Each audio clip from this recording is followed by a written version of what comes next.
Então, mais uma vez, bem-vindos. Muito obrigado a todos aqui pela presença, pela disposição em participar, né, da edição 2024 do jurado da chamada de ideias da Brafip. Nós temos algumas pessoas que já estão aqui conosco desde a primeira edição, temos outras pessoas que estão se somando nesta. Então, a gente sempre começa aqui tentando colocar todo mundo na mesma página. Muito rapidamente, né, eu quero então descrever o que é a Brafip, né? A ideia da Brafip, ela nasceu num congresso que eu tive a oportunidade de participar em 2011 na Polônia, no Congresso Europeu de Plataformas Tecnológicas, né, uma iniciativa europeia para fomentar, na época, o desenvolvimento dos países da Europa Oriental, né, e tem muitos detalhes que eu estou pulando aqui, talvez até incorreções, mas que nesse mesmo ano de 2011, né, na época eu era presidente da ALET, me levou a participar de uma jornada aí no Parlamento Europeu, né, tem algumas fotos aí do Parlamento Europeu em Bruxelas, onde a gente, na verdade, conseguiu, na época, que fosse autorizada a participação de empresas, né, da América Latina toda no processo de inovação europeu. Nesse processo aí, nós tivemos a constituição na América Latina de um conjunto aí de plataformas tecnológicas organizadas por país, né, a diferença do que ocorre na Europa, onde elas são organizadas por tema. Algumas estão mais ativas, outras estão menos. Neste momento, aqui na América Latina, a Abrafip é a mais ativa, né, e a gente vem trabalhando aí ao longo dos anos, né, nesse processo aí de construção, né, dos processos internos. Nós estamos, na verdade, constituídos formalmente desde 2017, né? Antes de 2011, né, a atividade era basicamente liderada pela USP, era um trabalho só acadêmico e informal, né? Mas com o passar dos anos, nós optamos, então, por transformar isso numa entidade formal e que congrega, então, representantes aí dos três setores aí que compõem o setor privado, o setor acadêmico, a sociedade civil organizada, né, a Tríplice Hélice, e temos também participação de alguns órgãos do governo, né, pelas leis do Brasil. Formalmente eles não podem participar, mas eles acompanham como observadores. E o mais importante, né, a gente coloca em prática o nosso lema, né, da colaboração. Todas as nossas atividades, assim como essa que nós estamos desenvolvendo aqui, são colaborativas. Vocês têm aí o exemplo do rodapé do banner da edição do Inco Day, né, o nosso evento anual, que vem sendo feito há muitos anos. Esse é do ano de 2021, e foi realizado na cidade de Goiânia, né? Então, na verdade, a Abrafip, ela, embora seja uma entidade, né, nós não competimos com os demais na busca de associados, né? A gente acaba funcionando como uma rede de redes, integrando aí, então, entidades de diversos setores e diversas regiões do país e do mundo, no intuito aí de fomentar a colaboração. Alguns dos que estão aqui já se identificaram nas apresentações que a gente fez. Esse é o nosso conselho diretor, né? São as pessoas que se dedicam aí voluntariamente a conduzir os trabalhos da Brafip no dia a dia, né? Todos voluntários, né? Representando aí entidades que compõem a Brafip. A nossa chamada de ideias é um processo que nós começamos a operar anualmente em 2017, justamente no intuito de suprir essa deficiência que nós identificamos, no sentido que nós não temos uma organização, informação a nível temático, né, sobre quais são as iniciativas de inovação e desenvolvimento no Brasil e nos outros países da América Latina, na grande maioria, a situação é a mesma. Essa foi a semente desse processo, né? Vocês têm aí na tela os cards das primeiras chamadas e o primeiro ponto importante aí, né? Obviamente o processo foi evoluindo ao longo dos anos, mas o fato de se manter oitava chamada, desde a primeira edição, nós trabalhamos sempre em 3 idiomas, né? Com o objetivo de fazer com que a chamada possa ser o mais global possível. A nossa audiência hoje aqui está cobrindo número recorde de fusos horários e temos ainda algumas pessoas a oeste do Brasil que disseram que está com a gente, mas por alguma razão não estão aqui. O processo de execução da chamada, né, ele se dá através de uma inscrição, um formulário de inscrição também disponibilizado em 3 idiomas, né? A gente utiliza para isso o SurveyMonkey, né, como plataforma, e a chamada 2024 teve o seu prazo de participação encerrado no final de semana retrasado, né, na virada de agosto para setembro. É por isso que nós estamos aqui, então, com os membros do júri, né, basicamente, nós temos, então, estamos iniciando o processo de seleção das ideias, né, que vão finalizar o processo desse ano com o nosso evento anual, o INCO Day, o International Cooperation Day, que é um evento itinerante, a gente realiza ele todo ano em outro lugar, e que neste ano vai acontecer sob a batuta da Fundação Guamá, em Belém do Pará, né, na próxima foz do rio Amazonas, né, para quem não conhece bem o Brasil, né, a gente já rodou esse evento por diversos lugares, inclusive no ano passado, em 2023, ele foi sediado na cidade do Panamá, e pretendemos que esse processo também avance, né, no sentido de fazer com que esse INCO Day, a sigla de International Cooperation Day, faça jus também em termos de sedes ao longo do tempo. Todo ano nós fazemos uma renovação, né, o que Val citou, sangue novo, né, no caso do júri. Nós estamos aqui iniciando os trabalhos. Eu agradeço a todos que já compartilharam seus perfis no LinkedIn. Nós vamos completar esses dados aí de todo mundo, compartilhar os dados de contato, né. Nesse momento nós estamos usando o grupo de WhatsApp como principal ferramenta de comunicação, né, e nós queremos aí, na verdade, como forma de agradecimento pela participação, né, primeiramente convidar, em segundo lugar, pedir autorização, né, se por alguma razão alguém não estiver de acordo, pode se manifestar agora ou depois no grupo ou individualmente comigo, estou à disposição. A gente sempre dá publicidade aos nomes das pessoas que colaboraram com as avaliações, né? Temos pessoas até que colocam isso no seu perfil no LinkedIn, o fato de ser membro do jurado da chamada de ideias. Outro convite, né, nós temos aqui, sob a batuta do Marco Carvalho, um podcast quinzenal chamado Idear. Então, vocês se preparem que todo mundo que está aqui corre o risco de ser chamado aí para participação, né, ao longo do que resta do ano aí até o INCO Day para participar, né, uma edição desse podcast. E obviamente durante o evento, né, nós também divulgamos os nomes dos jurados, né, exceto aqueles que não autorizarem.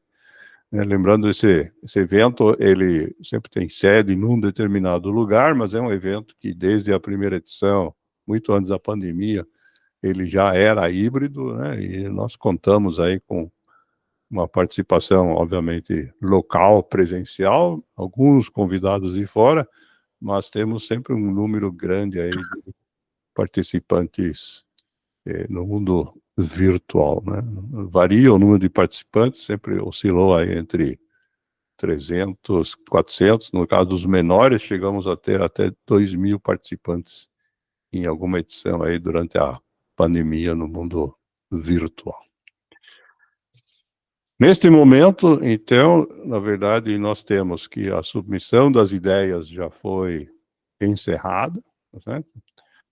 Cada um dos proponentes passou, então, por um formulário no SurveyMonkey, que tem essa cara que eu estou exibindo agora.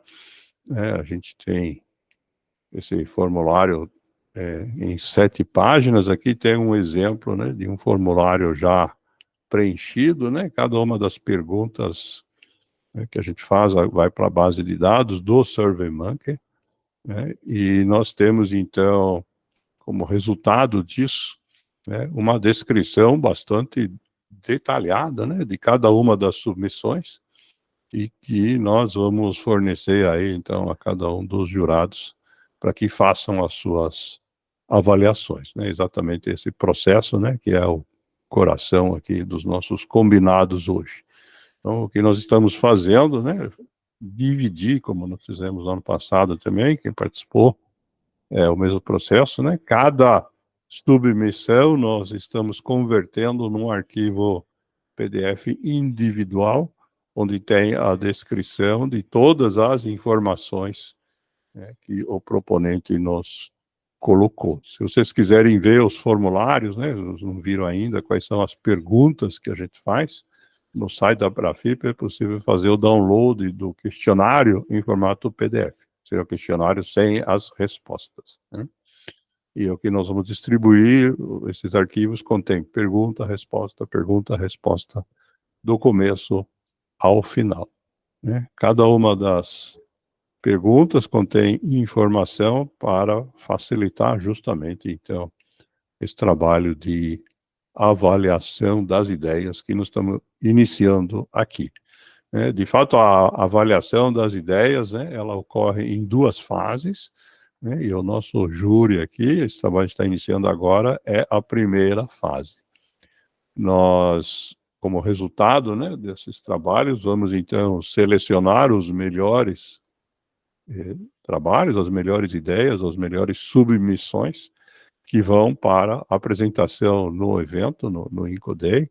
Está agendado, esqueci de dizer, para o dia 26 e 27 de novembro deste ano.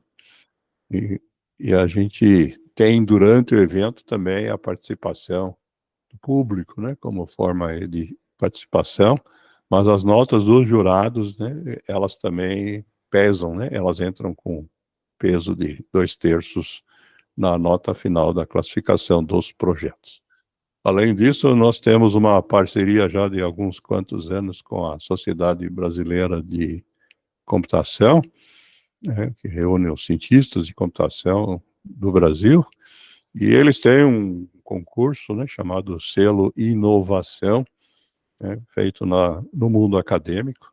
Então, o vencedor do selo Inovação da SBC é também um dos classificados para a apresentação no Incoday já de 4 ou 5 anos. A gente vai decidir o número exato, né, de ideias que vão para o evento, né, conforme a gente for detalhando a agenda do evento e conforme, principalmente, também, que a gente perceber na qualidade das submissões. Isso é uma preocupação que nós temos, né, a gente sempre busca selecionar projetos de qualidade. E para isso, então, nós precisamos falar um pouquinho sobre os critérios de avaliação.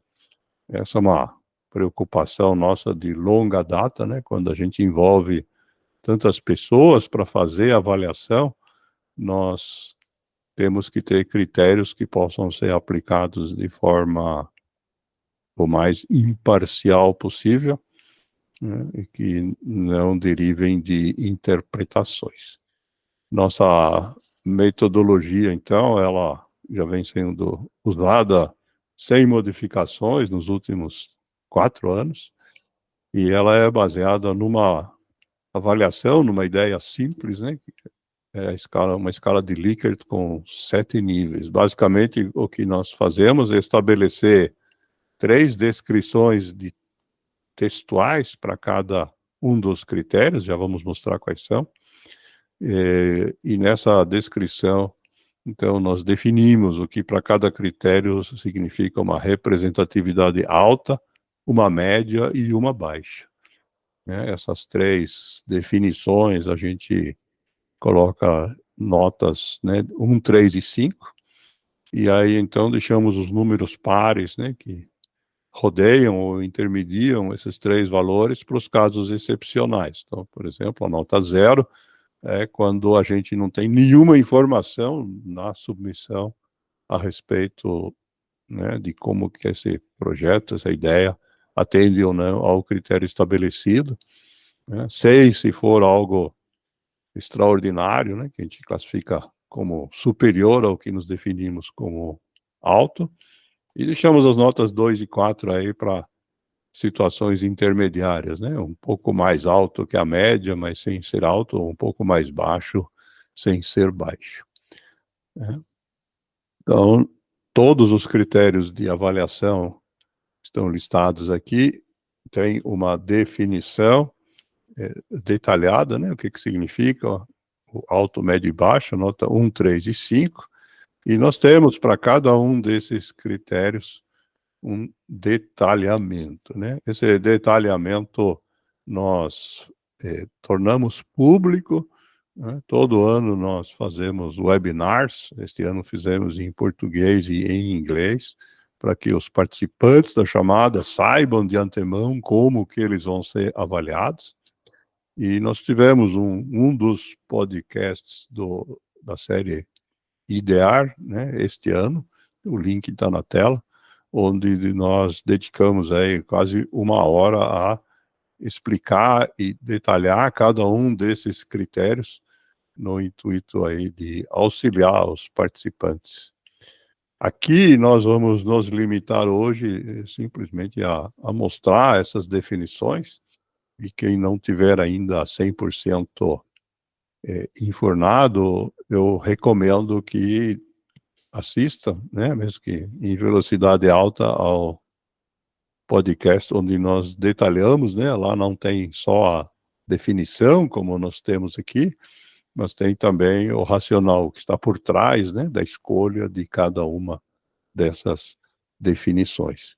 Então, só para a gente ter aqui um primeiro exemplo, o grau de inovação, o nível do desafio da inovação proposta, nós definimos como alto, médio ou baixo, em função, né, em primeiro lugar, se há características inovadoras em relação ao que já existe no mercado, né? Esse é o mínimo para poder dizer que tem uma inovação, tem que ter uma diferenciação. Médio, nós definimos como tendo características que são totalmente novas, isto é, que ninguém mais tem. E quando, além disso, né, de alguma forma, o projeto, a ideia, inclui obstáculos ao surgimento de competidores, né? Isso pode ser através da questão da propriedade intelectual, por exemplo, mas existem muitas outras estratégias para isso, e a criatividade é aberta, né? Não faz parte, não é restringida pela nossa definição. Então, esse nós consideramos o nível alto, né? Nesse caso, né, uma inovação disruptiva estaria acima, é o caso aqui da nota 6. E da mesma forma aqui, então, nós acrescentamos aqui para cada um dos 7 critérios essas definições do que seja alto, médio ou baixo, né? Nós temos aqui o potencial para a formação de consórcios, né, porque nós queremos incentivar a colaboração. Então, na verdade, quanto mais participantes, quanto mais players puder ter a implementação da ideia, maior a nota que a gente atribui, se isso ocorrer em nível internacional, ainda mais. A mesma questão se aplica no tamanho da rede de alianças comerciais que surgirão a partir da entrada, né, do resultado do projeto, do produto ou do serviço no mercado. Então, quanto maior o tamanho do ecossistema, tanto maior a nota. A abrangência geográfica, que pode ser desde uma área geográfica bem limitada até a escala global, né? Aqui a gente tem todas as notas definidas. No nível médio, quando se aplica a um país inteiro, e temos aí a geografia mais restrita ou mais ampla, conforme a nota aumenta ou diminui. Temos a questão da maturidade no mercado-alvo. A gente entende que quanto maior tiver sido o processo de transformação digital, que o mercado no qual a ideia se aplica já tenha sofrido, né, maior será a dificuldade de fato, ser bem sucedido, né? Então, quando a gente fala de mercados onde já existe uma oferta muito grande de inovações ou de produtos, serviços, né, digitais, a nota é baixa, né? Quando essa nota é mais alta, no caso de mercados que ainda não passaram por esse processo. Outro critério é o modelo de negócios, né? Isso é como que o projeto, a ideia, o produto pretende, de fato, gerar receita, né? Essa é uma questão que, no caso das ideias que ainda não estão em implementação, nas primeiras edições, o pessoal falhava mais, né? Ao longo do tempo, nós observamos uma melhoria nisso, né? Isso faz parte da influência, né, que a gente tem, um papel também de educar, né, os participantes através desse processo. E temos a questão da gestão da propriedade intelectual, né? Nós estamos incentivando aqui a compartilhar ideias, projetos, serviços, então esse processo de gestão da propriedade intelectual também é bastante importante, principalmente quando a gente vai envolver parceiros, né, colaborar com organizações, empresas ou instituições em vários países, a negociação, né, do resultado em termos de quem vai ter participação, de quanto, etc., é um processo também que nem todos passaram anteriormente. Então, esses são os critérios, né, o que vocês vão ter que fazer, então, olhando para cada um dos projetos que nós vamos distribuir para vocês, é acessar esse link, já vou passar o QR Code, vão compartilhar no grupo também, para vocês não terem que digitar essa sopa de letrinhas, né? Basicamente é um formulário de retorno, onde vocês vão identificar o nome da ideia, que é só copiar do formulário lá, onde o próprio proponente preencheu. Vamos usar os nossos e-mails para identificar os avaliadores, para saber quem avaliou qual ideia. E em cada um dos critérios, né, vocês têm então aqui, visível na tela, a escala de 0 a 6, para vocês atribuírem a nota ao projeto. Essas questões de nota são obrigatórias, e logo depois de cada uma, nós temos um campo de texto opcional, onde vocês podem fornecer observações para essa nota, dizer por que vocês atribuíram essa nota, ou se ficarem em dúvida, ou qualquer comentário que vocês queiram fazer para o time de jurados, ok? No final do questionário também tem um campo onde vocês podem especificamente preencher algum feedback que vocês queiram dar ao proponente, tá? Então a gente pede que o que vocês quiserem tornar disponível para fora desse grupo, né, fique lá no final, ok? Esse é o QR Code do link, né, se vocês quiserem já fotografar, guardar, fique à vontade, né? Senão podemos passar por WhatsApp depois também.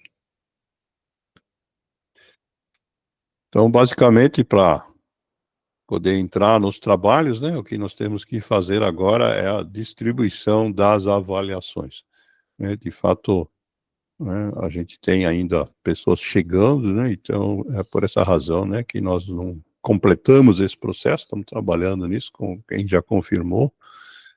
Nós temos por volta de 30 submissões de ideias que foram aprovadas para serem avaliadas pelo júri, né? Nós temos submissões que são incompletas, né, que não estão com todos os itens preenchidos, essas a gente não avalia, né, as pessoas que participam sabem disso, e nós sempre queremos que a avaliação seja por pelo menos 3 avaliadores para cada projeto, o que significa que esse grupo aqui vai ter que completar, né, 3 vezes 30, pelo menos umas 90 avaliações. Um cuidado que a gente tem, né, eu comentei da nossa preocupação em ter uma avaliação objetiva, né, é que se nós tivermos avaliações muito diferentes entre avaliadores de uma mesma ideia, então nós vamos sugerir uma revisão conjunta, que normalmente passa por ou uma rápida reunião, uma troca de áudios entre vocês pelo próprio WhatsApp, para entender o que que foi que gerou essa diferença, né. É óbvio que tem coisas que são sujeitas à interpretação, mas se a diferença for muito grande, né, em vários itens, né, nós consideramos aí anos anteriores, quando a divergência na média de todos os critérios fosse maior que 1 ponto, né, se for tudo coincidente, tiver um critério fora, nós, ok. Mas se isso acontecer em vários deles ao mesmo tempo, então, isso acaba impactando a média, a gente vai solicitar esse processo, ok? A gente já abre para perguntas, só concluir aqui com as informações que estão aqui já detalhadas, né. Então, nesse momento, nós, como as tarefas que nós temos aqui, em primeiro lugar, completar o cadastro. Nós estamos com as pessoas todas no WhatsApp, mas ainda não temos os perfis de LinkedIn, e-mails de todo mundo. Vamos, como objetivo, colocar para completar isso ao longo desta semana, para que a gente possa, então, distribuir as ideias entre vocês, né. Vamos fazer essa distribuição também por WhatsApp ou por e-mail, ou os 2, como vocês preferirem, né. A partir daí, então, vocês vão ter que fazer o preenchimento, das avaliações, né, do formulário Google, esse que eu acabei de mostrar há pouco, né, para vocês darem as notas.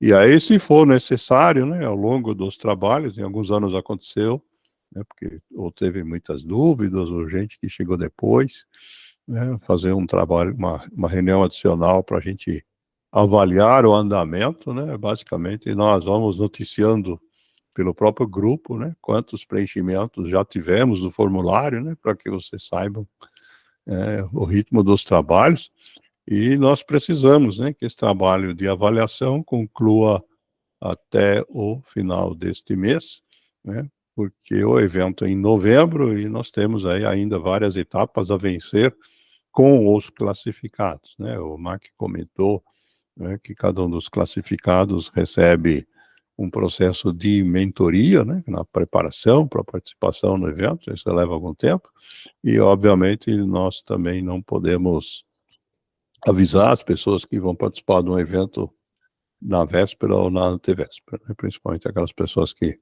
quiserem participar presencialmente, dependendo de onde vierem, uma viagem significativa, né, para Belém do Pará, então também precisa de antecedência. Essa é a razão pela qual, né, a gente precisa concluir dentro deste mês, e na programação dos nossos podcasts, né, o MAC já está agendado para que a primeira sessão de outubro, né, na primeira quinta-feira de outubro, normalmente o IDEAR vai ao ar às quintas às 15, né, a gente fazer o anúncio, né, de quais foram as ideias classificadas para o Incodei, né. Então, para concluir aqui, antes de abrir para perguntas, quero só convidar quem ainda não nos segue no mundo virtual aqui, vocês têm nossa fanpage no Facebook, nosso Instagram, que é para FIP Oficial, nosso canal no YouTube, onde estão os vídeos, né, inclusive das edições anteriores dos Incodés, né, podem conferir lá as ideias apresentadas em edições anteriores, e o nosso perfil no LinkedIn também. Convido todos a nos seguirem. Então, esse é o conteúdo que eu tinha preparado para compartilhar, né? Agradeço mais uma vez a todos e vamos então agora para uma rápida sessão de perguntas e respostas.